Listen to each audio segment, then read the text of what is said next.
This year, when the earth seemingly stood still for a moment, the structures I relied so heavily on ceased, and there was an urge to reflect. I was grateful to be able to slow down, finding a certain solace in solitude, a realization that when we're going so quickly, moving through life with an urgency, our world that we're running past seems to blur alongside us like an abstract painting. With tunnel vision and a breathless breath, it seemed that I was missing the most important parts of life.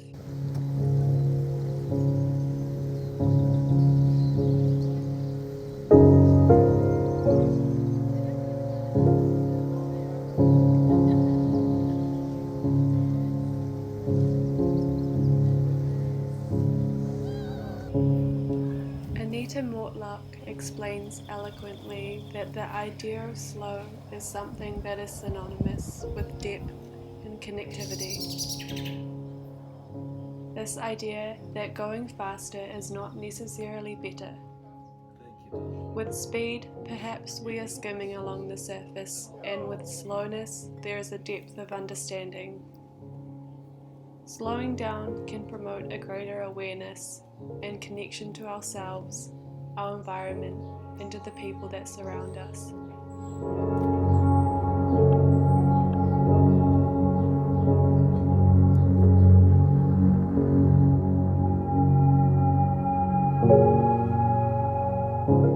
I was with Mum and Dad during the lockdown one morning, having our coffee sitting by the window. That morning, Dad tells us that he's noticed a flock of birds that seems to fly in the exact same place at the exact same time every day. Although this might not seem profound, I felt it was important. Dad would usually sit down most mornings, nose in his laptop, eyes on the screen, working so very hard, and when the economy stopped and he was completely unable to work, he looked up.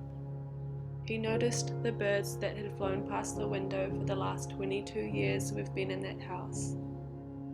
Being with Dad and watching him have the ability to slow down was a beautiful thing to see. Watching him flourish, connect with himself, our family, and to the environment.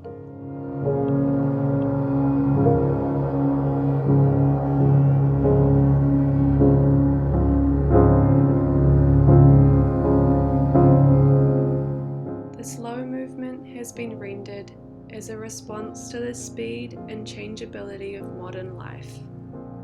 It involves wellness, meditation, simplicity, creativity, mindfulness, and complexity.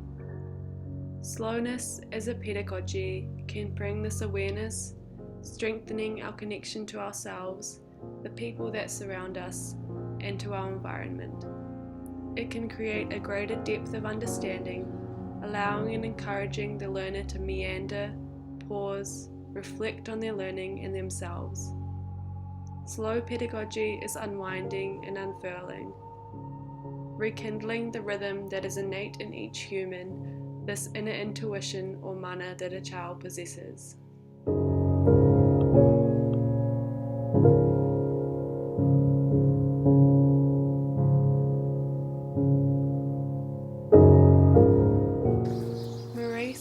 Expresses that slow education is consciously moving away from mechanical models of teaching where there has been a pressure to proceed from one targeted standard to another as fast as possible, to absorb and demonstrate specified knowledge with conveyor belt precision.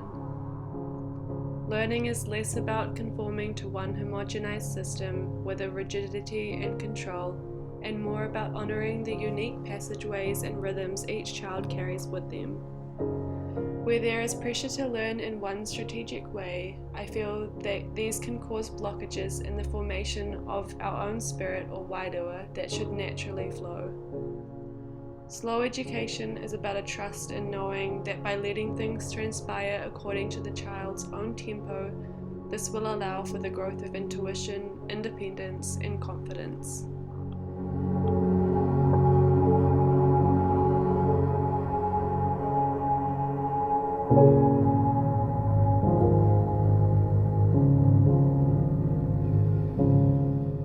In Te Whareki, There is an emphasis on advocating and promoting the health of the child, as well as nurturing their emotional well-being. Having a learning environment where it elevates slowness and encourages children to move at their own pace promotes well-being, as it encourages the children to listen to themselves, bringing clarity to their inner voice, interests, and feelings. When we can hear ourselves, we have a deeper understanding and relationship with our emotions. Strengthening the relationship we have with ourselves is important as it makes us resilient. Smith states that schools which afford students greater autonomy, responsibility, and a high degree of personal accountability to become self-reflecting, critical, and effective individuals.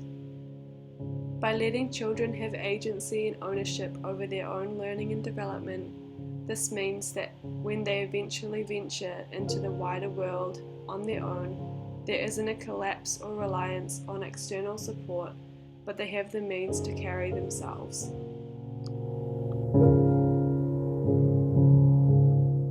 I feel that slow pedagogy can also foster the whakamana of children, as with their agency and freedom to move without restrictions, this creates an empowering environment to create and act on their own ideas, develop knowledge and skills in areas that interest them, and increasingly to make decisions and judgments on matters that relate to them.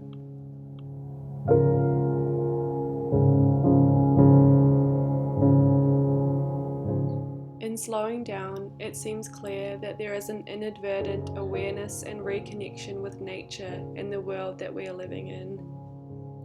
This leads me to acknowledge slow pedagogy as aligning closely with Māori worldview, where Jory explains that there is an inherent interdependence with nature, that we do not exist in separation but are closely intertwined with Papatūānuku, the earth, and Ranganui, the sky. This is relevant to curriculum in Aotearoa, as our country is built in partnership, endorsing a bicultural framework between Māori and Pākehā.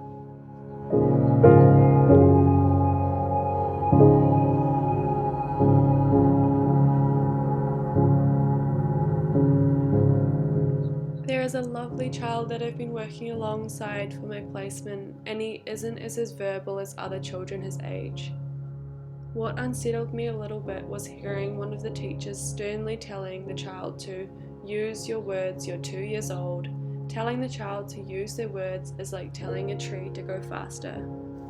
In the same way a tree needs sunlight, rain falling from the sky, and good soil to grow strong roots, for a child to go strong in their mind, body, and spirit, they need love surrounding them, trust, and a belief that they are strong, capable, and will reach things in their own time.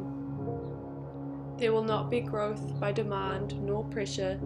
Instead, attention should be drawn to the conditions in which they are growing.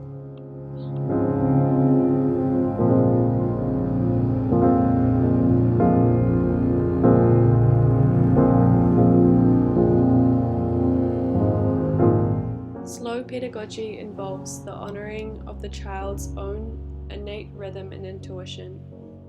This thought leads me to think about the role of a teacher as a facilitator, guardian, protector, or shield of the child's unique rhythm. As a teacher, allowing the child to gravitate towards what they are interested in and letting them have their own agency, autonomy, and ownership over their learning and development is important. This might mean making sure there is an accessibility to resources in their environment, enabling them to explore their surroundings without any barriers or constraints. Mortlock explains that the more that the adults control the space, the fewer opportunities can be provided for children's innovation and open exploration. She goes on to further discuss the idea that the environment should be open, and I feel this is a particularly lovely way to acknowledge this in conversation with slow pedagogy. Having resources and activities for children that don't lead them into a dead end, but instead onto multiple paths, where there is continuous and ever-growing learning.